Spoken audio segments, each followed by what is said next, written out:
I know it's been a while since my last update. I've been distracted with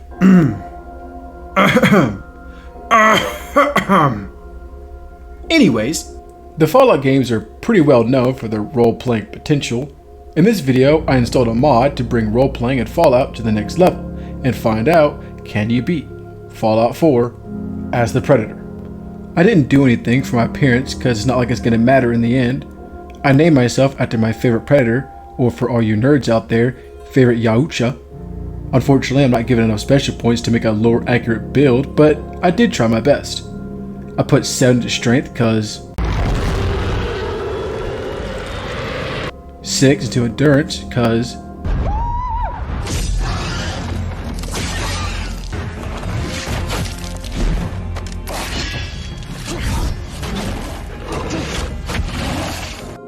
6 to intelligence because they literally use advanced technology and have shown to outsmart what they hunt numerous times, and 6 to agility because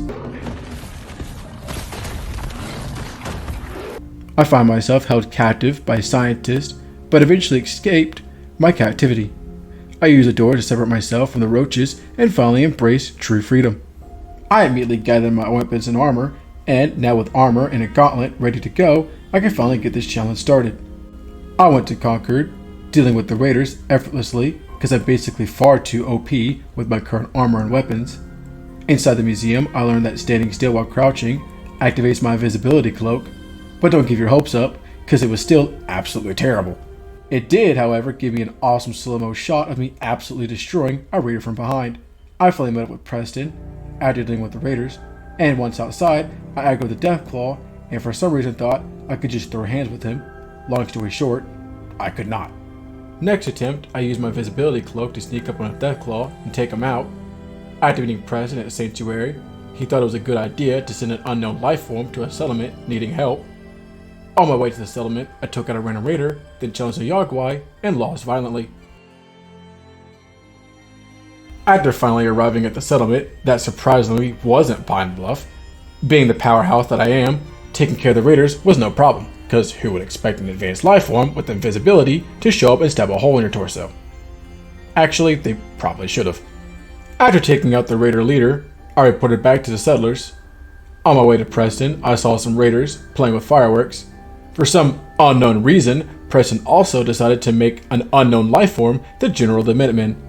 Again, I cannot see how this could ever go wrong.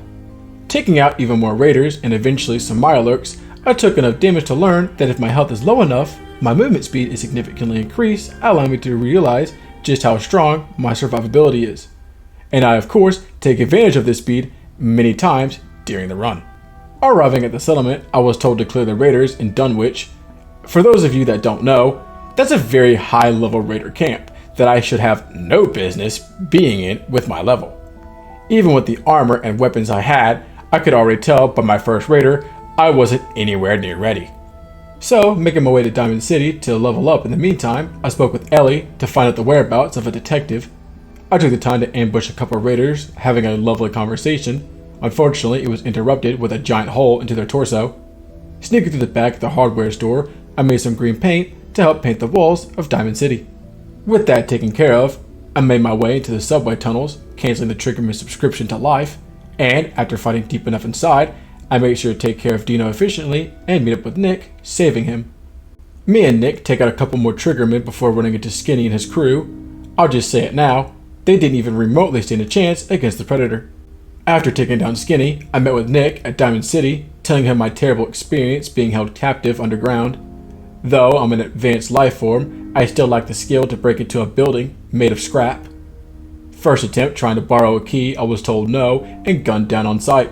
But finally being allowed to borrow Kellogg's key from the mayor and never giving it back, I made it inside and showed the evidence to Dogmeat to track down Kellogg. Following Dogmeat, I ran into Yogwai and many ghouls. Before finally arriving at Fort Hagen with Dogmeat, I took time to take out turrets, cause why not? Inside Hagen, I take advantage of my invisibility cloak to sneak up on patrolling scents, as well as taking full advantage of the bonus movement speed when at critical health. Kellogg didn't even get to process what was happening before he found himself with a blade through his torso. Outside, I laid eyes on a potential hope of escaping this planet before immediately realizing it wouldn't even make it out the atmosphere. To show just how insane this bonus speed is, I managed to keep up with the blimp for so long and end up witnessing something I don't think anyone was ever supposed to witness. After bleaching my eyeballs, we reported back to Nick to then travel to Good Neighbor that required I needed insurance. After what mysteriously happened to Finn, I think he might be right. I waste time with memories of a very dead man, and it was time to travel to a place known as the Glowing Sea. Thanks to my high radiation resistance, I didn't need to worry about rats, but I do need to worry about the Deathclaws trying to give me a taste of my own medicine. Arriving at Virgil's cave, I was informed I needed to hunt down a courser, but fortunately for me, my character specializes in hunting down targets. On my way back, I got to witness a battle between a ghoul and a rad scorpion.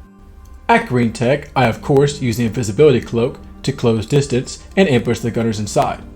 But while making my way up, I forgot about the gunner with the rocket launcher and he quickly gave me a reality check. Next attempt, I make sure to take him out first, but that still doesn't save me from the back shots. Finally meeting the courser, I ambush him with cloaking, taking him down with no issues. Just as I was about to leave, a gunner says the worst thing you could probably ever say to a life form that literally kills for sport. You're going to kill me, then do it. I meet up with Dr. Amari to find the mole people to decode the chip. On my way back to the Glowing Sea, I got to watch a bunch of people jump a poor overgrown crab. Then shortly after, my PC decided to unalive and completely discombobulate itself. So, speaking to Amari again, and having the mole people decode my chip for the last time, hopefully, I gave the plans to Virgil, allowing me to make the relay interceptor. Before I gave the plans to Sturgis, because I'm starting with the Minutemen this time, if that wasn't obvious enough, I finally feel comfortable enough in my level to infiltrate the raider camp in Dunwich. Sneaking inside and ambushing the raiders before I could be spotted, I got another slow-mo shot of absolutely destroying a raider from behind. I did not think that through. Once I took down the raider leader and helping the settlement, I reported back to Preston, and wouldn't you know it, another settlement. I traveled to the drive-in to claim my settlement. I was taking out the mole rats before one of them kamikazed a bottle mine, instantly killing me. Running it back, I cleared the area with no further issues. I then traveled to the next settlement needing my help. All they wanted me to do was clear a settlement full of overgrown mosquitoes for his friends to move in. Reporting back to Preston, I ran into a settler in need of help with some mole rats. After saving her and paying me for my service, I took her out because if I didn't, she'd end up being another settler that needed my help. Finally reporting to Preston, it was time to take control of the castle. I regrouped with Preston near the castle and engaged the Mirelurks in the courtyard. On my first attempt, I got overwhelmed and put in my place. But after clearing the courtyard on the next attempt, we took out every nest we came across till finally summoning the Mirelurk Queen. Due to me having high poison resistance, the Mirelurk Queen hardly did any damage to me. After taking her out, I then took the time to put up defenses for the castle for the battle against the Institute in the future.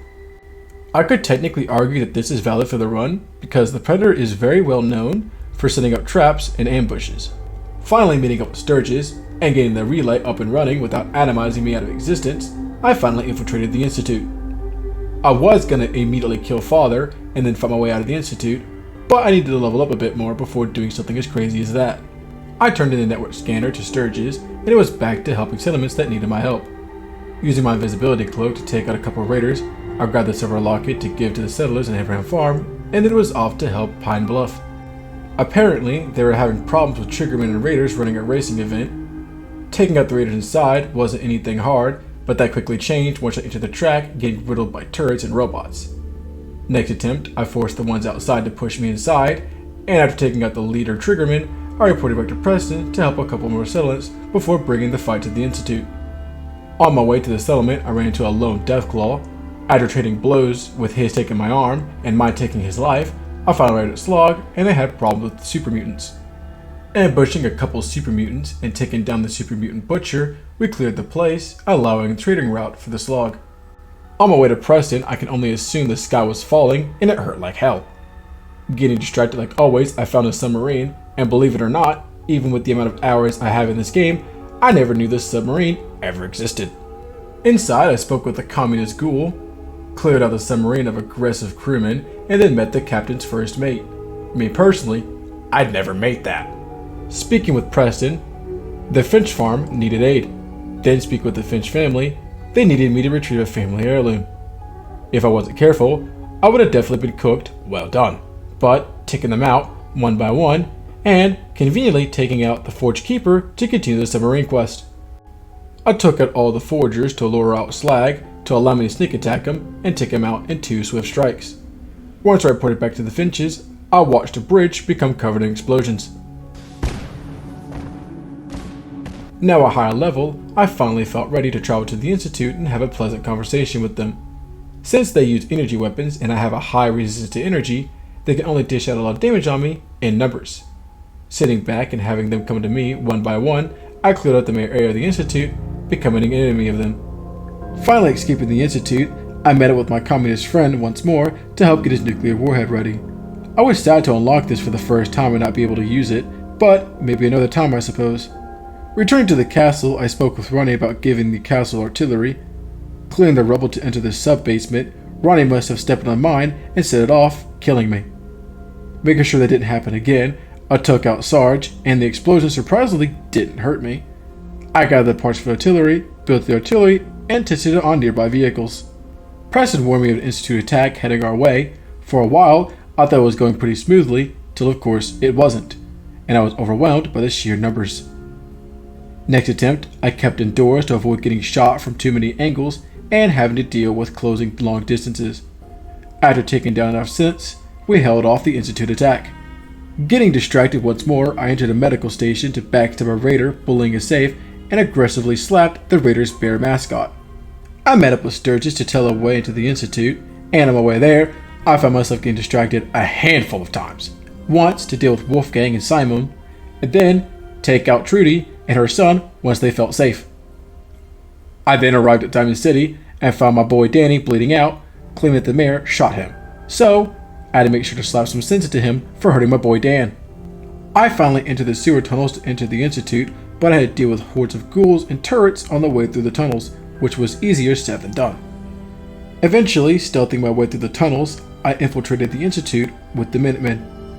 I used the Sentry bot to take out the synths and turrets, but I unfortunately didn't put into consideration the explosion hitting me through a whole wall. Running it back, I decided to take care of the synths myself and avoid the turrets. Further in, I got manhandled by a bunch of Harambe's. Next attempt, I make sure to slap their manual reset button. After watching the Minutemen clear out the mini synths and coursers, I activated the evacuation protocol for Preston, then sat back and watched some more as I cleared the reactor room. Once the room was cleared, I placed the charge in the reactor. A child tried to claim that I was his father, but we don't even need a DNA test to know that's a lie. Then destroyed the Institute with the child still inside, finally completing the game as the Predator. That'll do for this challenge video. If you guys enjoyed the video, leave a like. If you didn't, leave a dislike.